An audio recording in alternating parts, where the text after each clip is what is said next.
Hey, so welcome also from my side. I will just open the presentation. Yeah.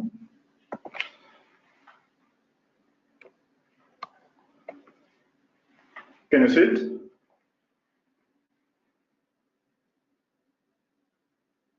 Yes, we can see it. You can start.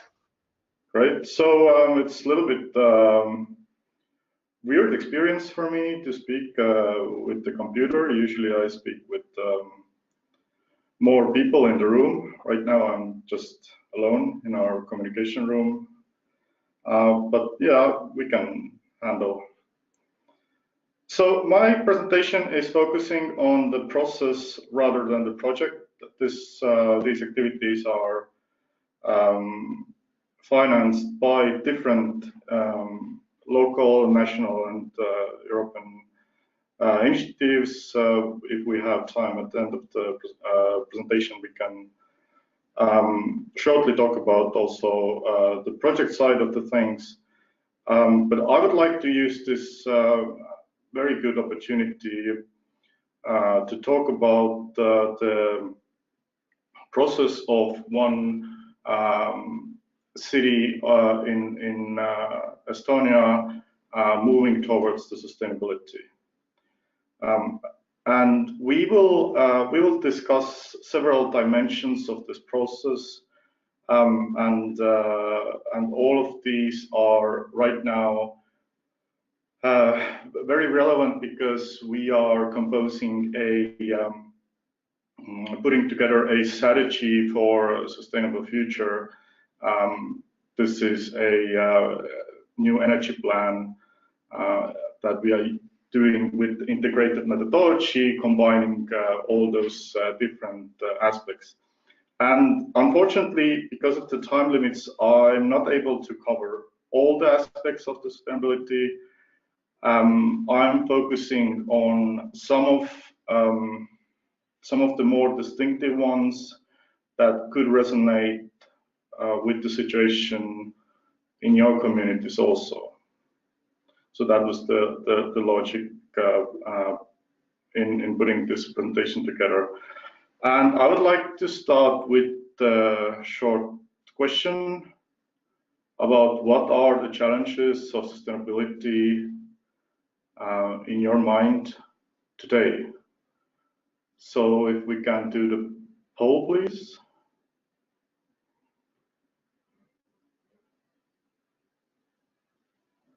So the main dimensions here are mentioning are consumerism, insufficient infrastructure and insufficient services, outdated legislation and global failures, inequity and social tensions, and also a wider social sort of background of the sustainability movement. And finally, political instability and lack of political responsibility among the leadership. So which ones are, in your mind, the most relevant? Okay, so we have 67% of you already submitting your vote. We'll wait for a couple seconds more, and then we'll show the results. So quickly, if you haven't answered yet, take your chance.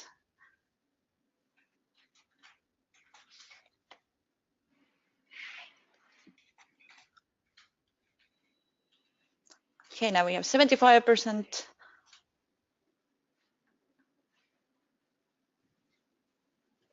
Okay, let's see. There's the results now.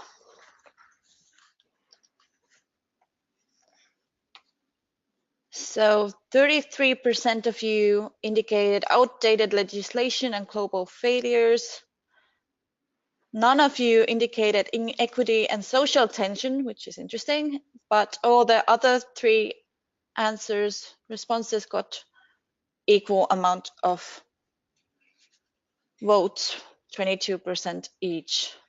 So it's quite balanced. So the outdated legislation, global failures, is the leader of this poll right now. Yeah.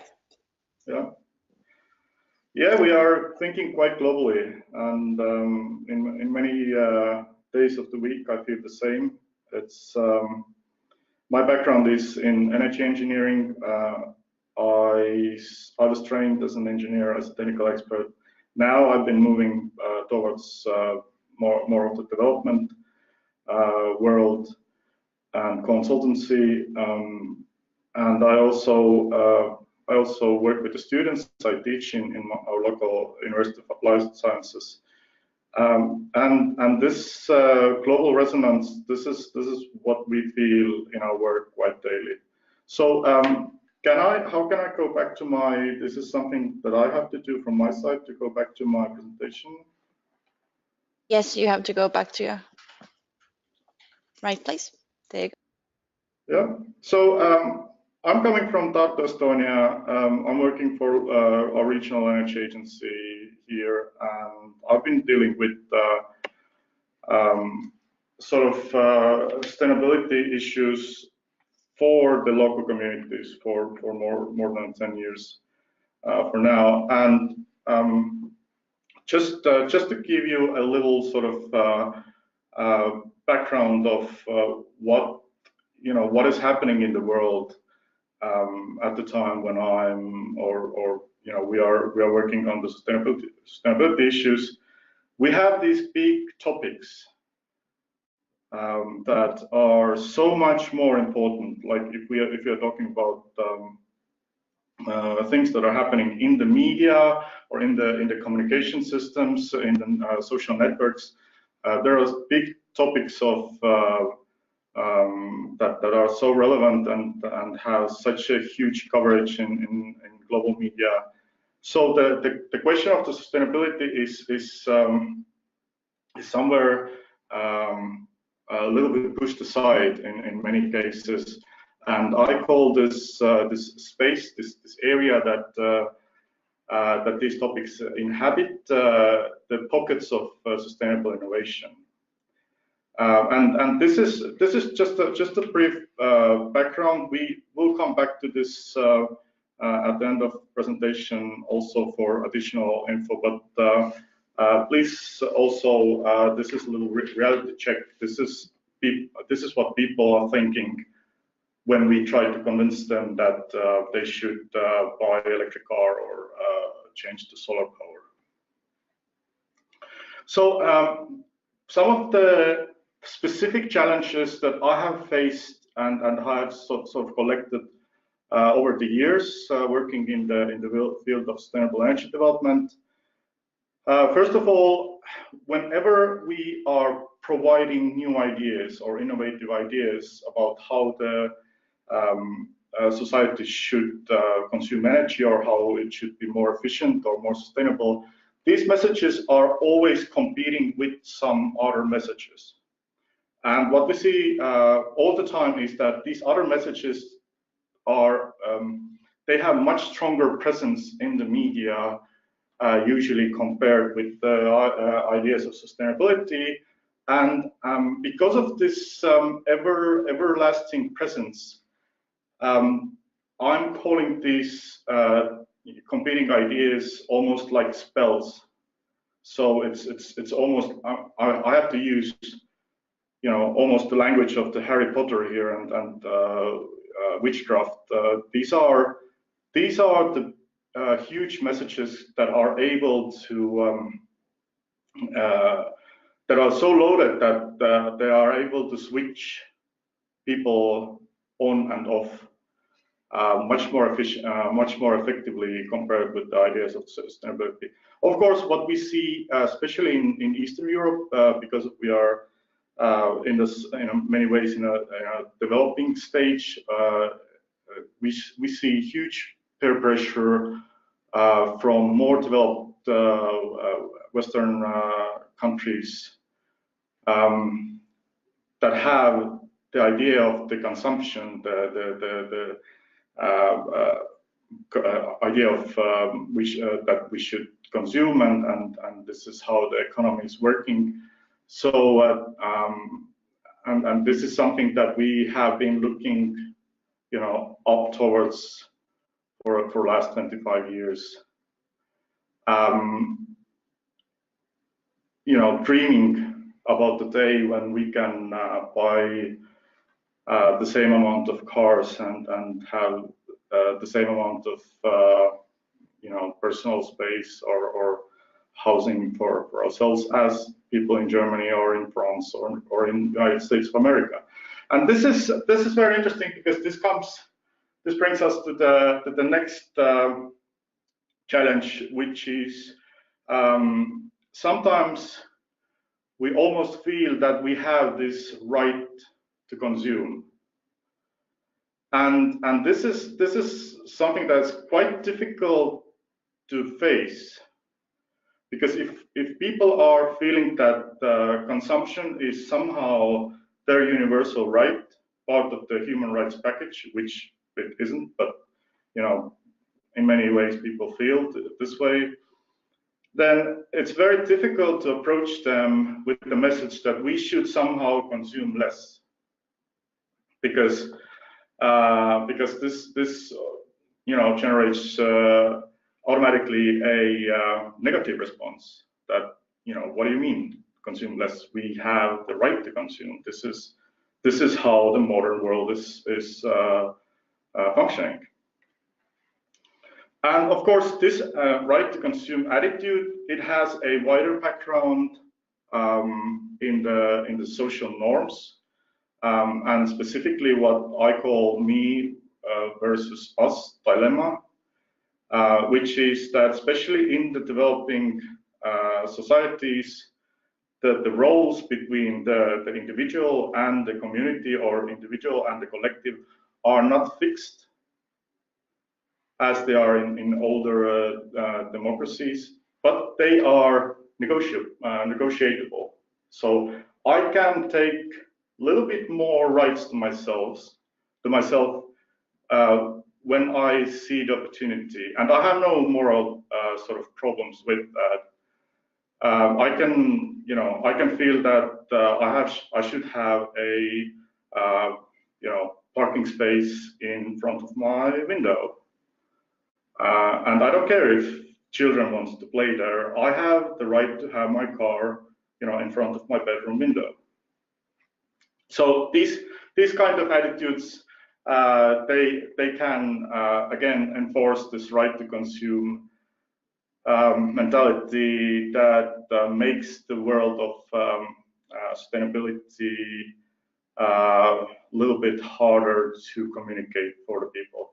And of course, then we have the structural problems, structural challenges that the whole Europe is in a way facing, that the infrastructure of the energy systems, transportation systems, etc., is old and getting older and older. It's in many ways from the era of the second part of the 20th century, where it was an economic boom and sort of building boom all over the Europe, also in Soviet Union. And now we have to sort of live with those developments, right? We have to live inside those environments, and it's the built-in sort of energy consumption that is forcing us in a way to consume more than would be in more efficient environments. Insufficient national frameworks is part of that story, especially in the eastern part of Europe, where you really have a indicator of the social development that at least I can find useful, is that how much government is able to pull through the huge infrastructure investments and how well they can be managed. Because this requires, and this is something that where technology meets the social issues and leadership questions, the ability to manage big investment projects without big failures, without corruption, without huge social backlash. This can be really seen as an indicator of effective government, and not all the Eastern European countries have that. And of course, we have the energy poverty and wider poverty and social challenges that is quite visible. So some of the background of the country: we are one of the most carbon-intensive countries in Europe. Despite our small size, we have the most carbon-intensive electricity production in Europe. And overall energy budget, 70%, even a little bit more of energy comes from non-renewable sources. So we are quite carbon heavy. We are producing about 15 tons CO2 per capita, per person, and with that number we are third in Europe, and about almost 1,000 tons of CO2 for 1 million euros of GDP.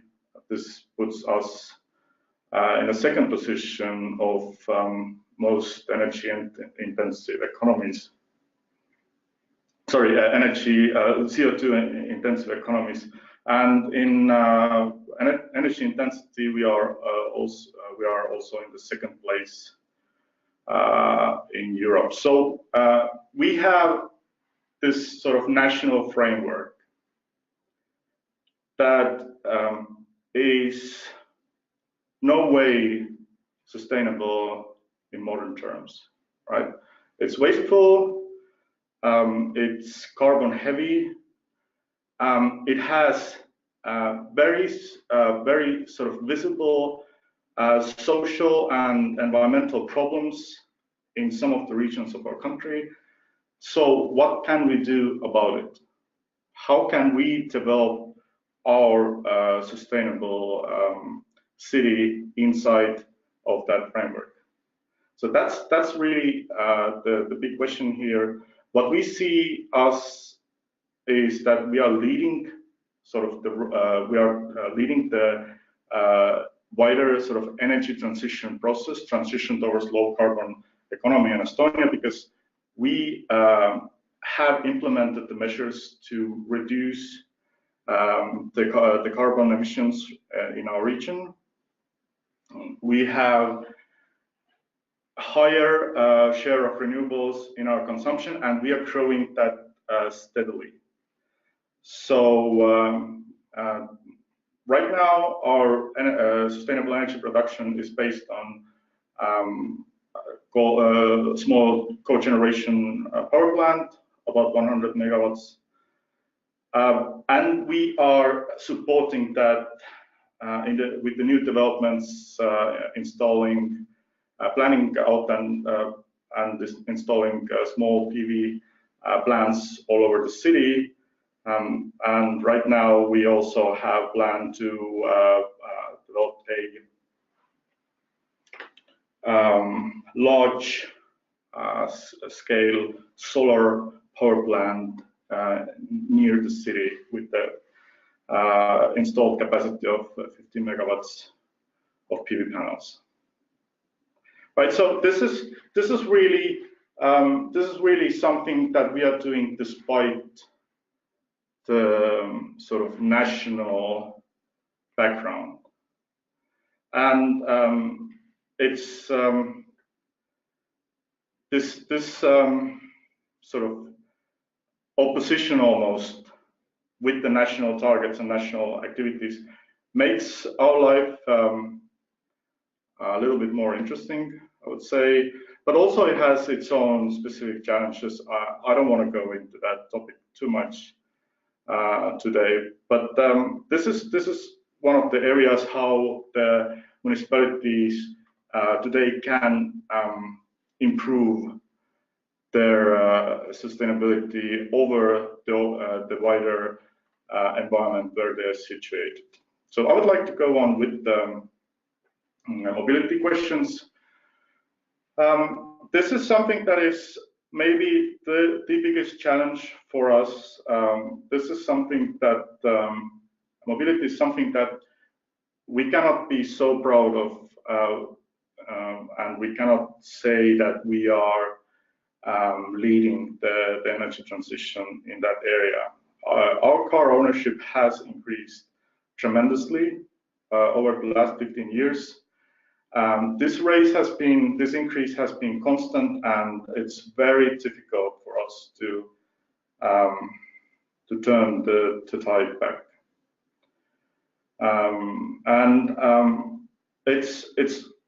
It's related with the wider national background. We see Estonia as not very densely populated country. We see our people moving very actively between the cities and between the regions. We are also seeing our people favoring at least some kind of rural experience, either the country house or some relatives living in a countryside. So there is a constant sort of commuting between our city and the sort of wider rural background, rural area. So, and this is combined with the wider trends in urban development. We have very big area of urban sprawl around the city for today, and we have several large shopping malls and shopping centers near the city border that are increasing the demand for the transportation. And we see at the same time that the process of losing the public transportation opportunities even further, especially in the rural areas of the country. So if you want to leave, basically, if you want to leave that life where you have work in a city and country house,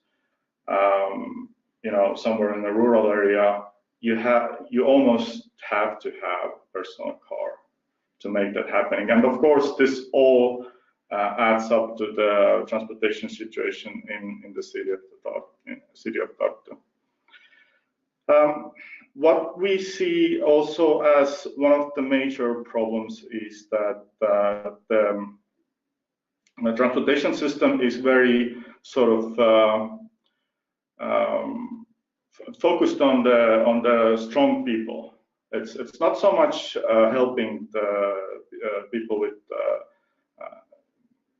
disabilities, or helping elderly move around, or helping children, or women with children, or parents with children. It's not. It's helping wealthy, I would say 40-year-old successful men to move around in the city, out of the city, back to the countryside, back to the city. So it's very sort of I would say that our transportation system is very much having the face of the people who are actually planning the system. And winter maintenance also adds to the problem, especially for the people who do not, don't have that very sort of powerful ability to go anywhere, anytime. So this is also a huge challenge for us. So what can we do? First of all, we have taken a priority to focus on the active modes of transportation, cycling and walking. We are also constantly increasing the quality of the public transportation services. The infrastructure itself, the bus routes and buses and all the sort of visible elements, they are quite modern. So it's we have new fleet with the highest, not the highest anymore, but quite high environmental emission levels, etc. And in the regional area or sub-regional area, we have public transportation free of charge. So you don't need to have money to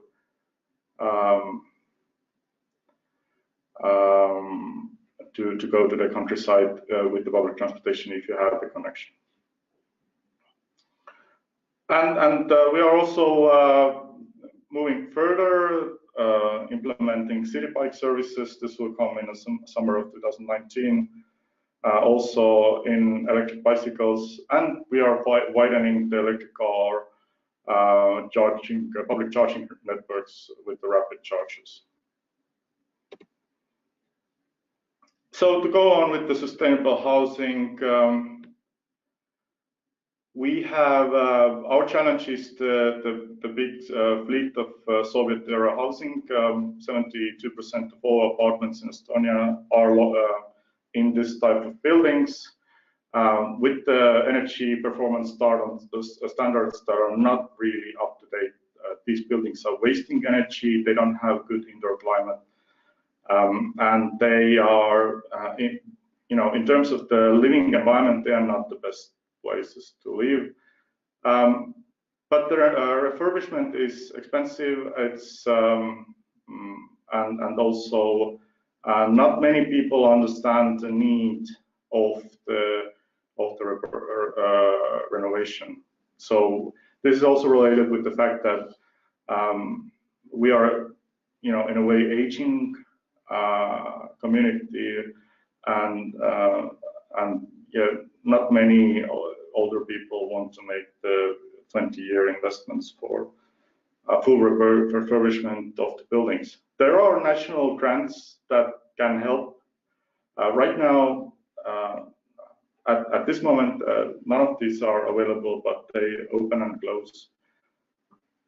So it's possibility to use, and this is what we have trying to do in our case, to encourage the people in our community and in our city to go to those grant schemes and use the EU money or national money to use that money to renovate the buildings. What we can also do, and what we do in our side, is we are providing pilot renovations that go beyond the required minimum of energy performance, that are performing better, to show that it's possible and it's doable, and encourage people to do so.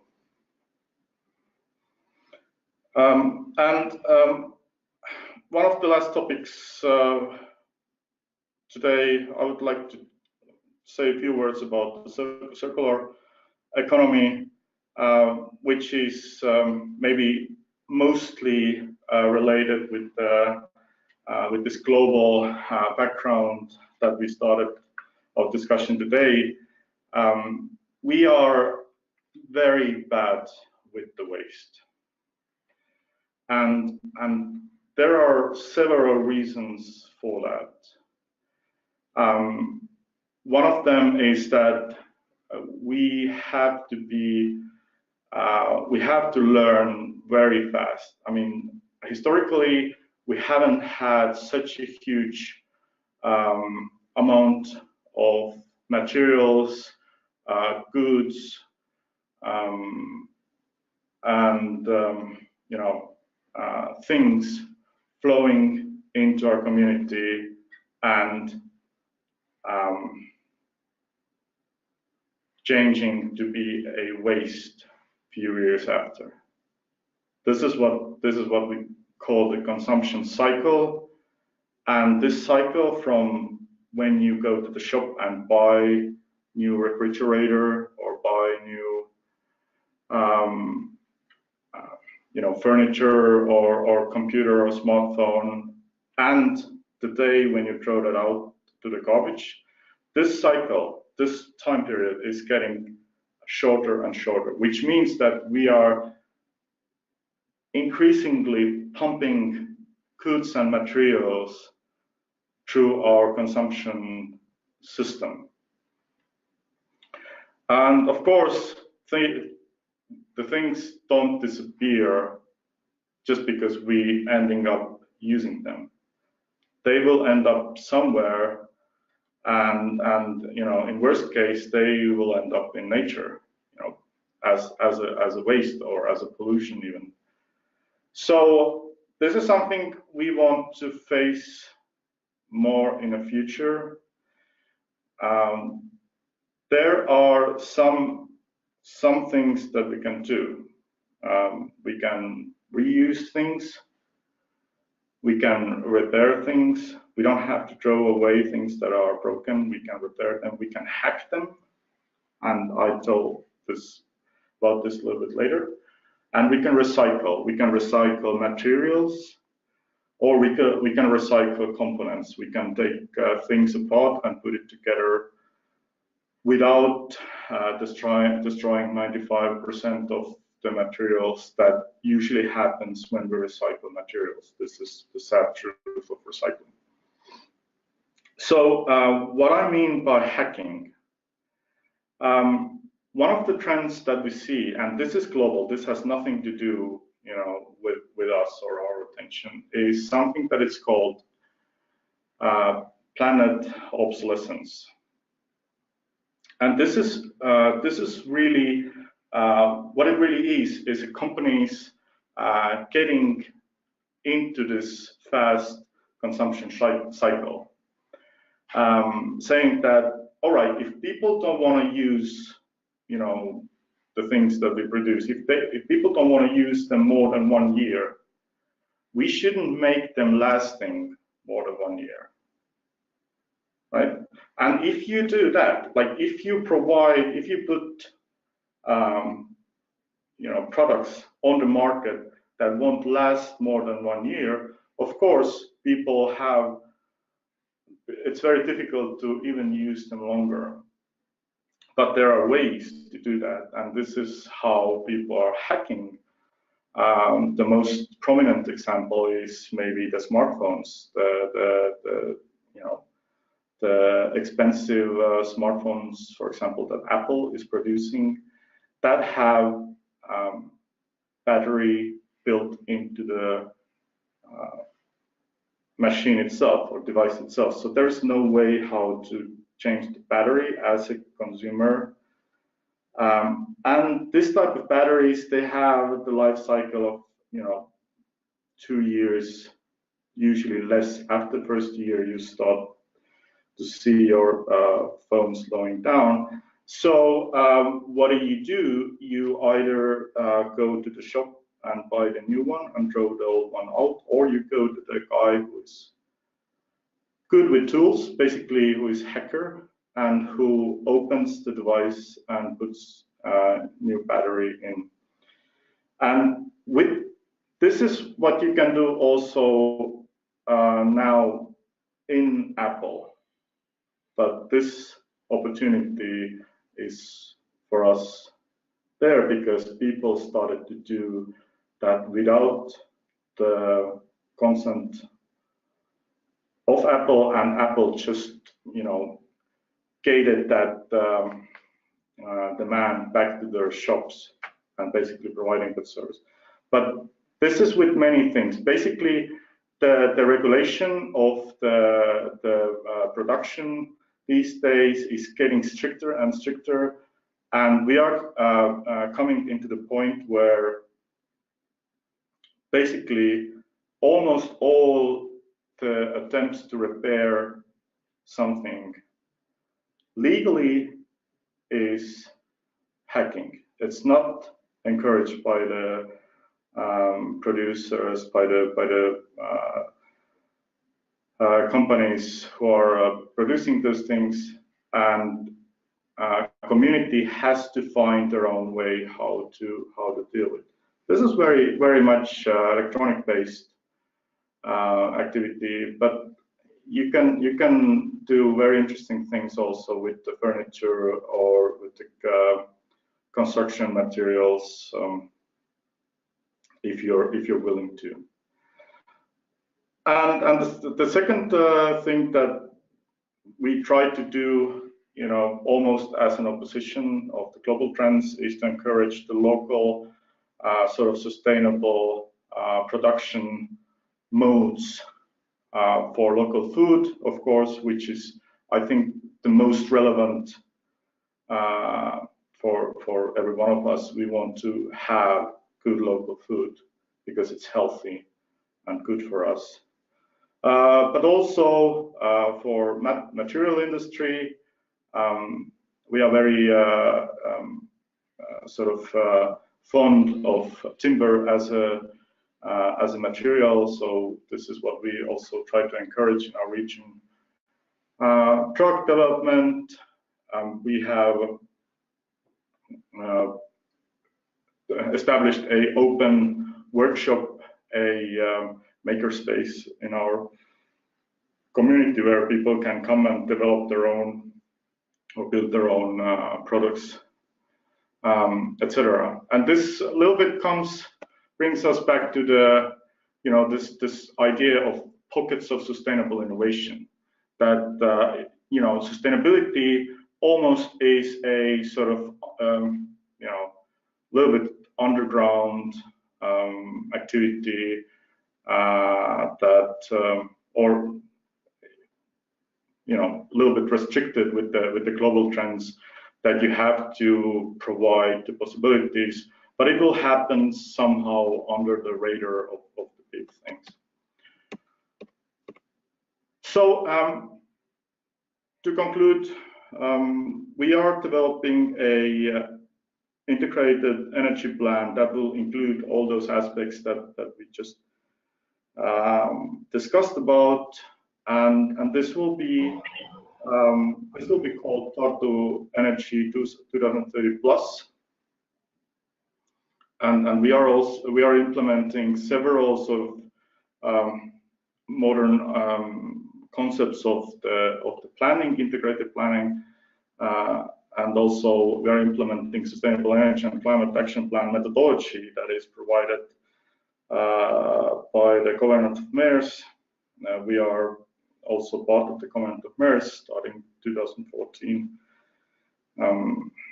We have existing sustainable energy action plan, and now we are sort of widening the scope, including the relevance of climate action plan, and our main topics will be data, climate, energy, transport, buildings, and governance.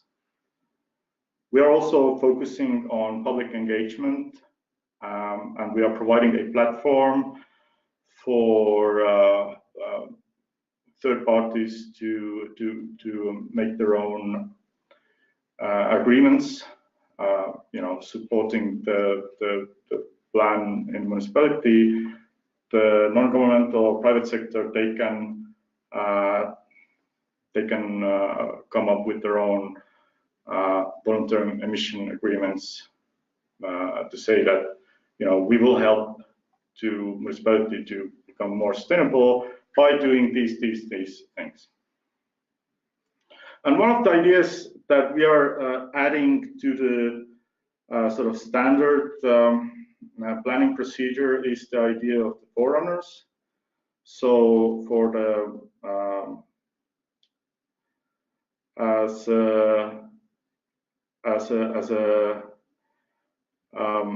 as one of the ideas we want to implement is the idea of the forerunners that are locally active people or organizations who already implementing the sustainable practices in their work or in their everyday life, and who are happy to share their experiences.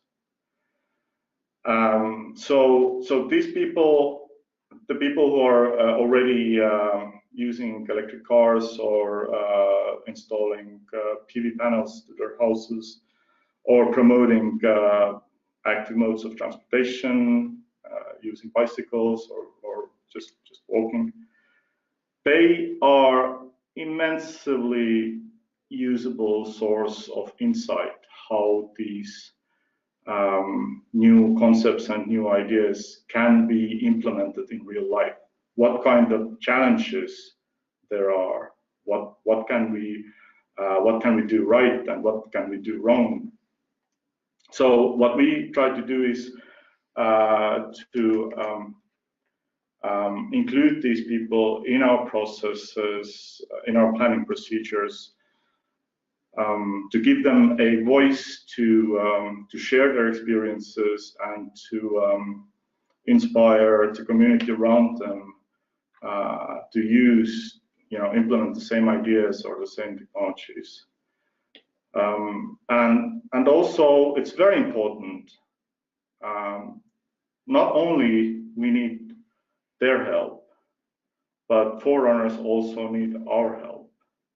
So when we are talking about, again, when we are talking about these pockets of sustainable innovation, every one of these is, consists these forerunners, is based on the activities of these forerunners. And usually they need support to grow and to overtake the big topics. They need, if they are service providers, they need people to buy their services. If they are advocacy organizations, they need better tools or platforms to promote their advocacy messages. When they're selling something, they need clients. So this is what we also suggest, that if you're having public budget, if we need to buy things, let's buy from the forerunners. Let's buy from the people and from the organizations who are actually implementing that money that we give them back to the sustainability, back to the sustainable business that they are building, or back to the everyday work, paying the salaries of the people. So that's little. I'm sorry, I probably went over the time limit of any here, but that's just a fraction of the things that we are working in a framework of our new integrated energy and climate plan. If you have any further questions, please send me a short email and let's be in touch, and I can share more information with you. Thank you very much. All right, thank you, Marek. And we have one question for you regarding meat and other animal production consumption. Ruta is indicating that it is now finally finding its way to the stages where sustainability is discussed, and in some studies this appears to be an even bigger contributor to greenhouse gas emissions than transportation and energy. And why do you think this is not on the main topic list? And why is it so hard to put this on the table of discussions? Okay, so this is something that I'm struggling myself. Also, I'm not a big fan of the meat products. It's one of the topics that definitely will end up in our plan. And I've been in contact with Tallinn, City of Tallinn. They are preparing also their energy and climate plan, and we also have discussed with Tallinn to add that topic into their agenda. And it's I see two dimensions here. One is what is, I think, very correctly mentioned in the question, which is the energy footprint of the meat production, which usually, like if we generalize, is 10 times higher than non-meat production modes. So if you have, one of the analogies that we are using is that if you have products that are, 10% of their weight is CO2. Let's say you have a lump of bread which weighs 1 kilogram.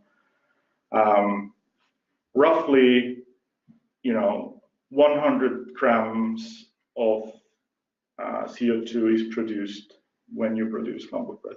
With the meat products, you have 1-to-1 relationship and above. You can have 1-to-10 relationship and higher. So the energy cost is 10 times compared with non-meat products.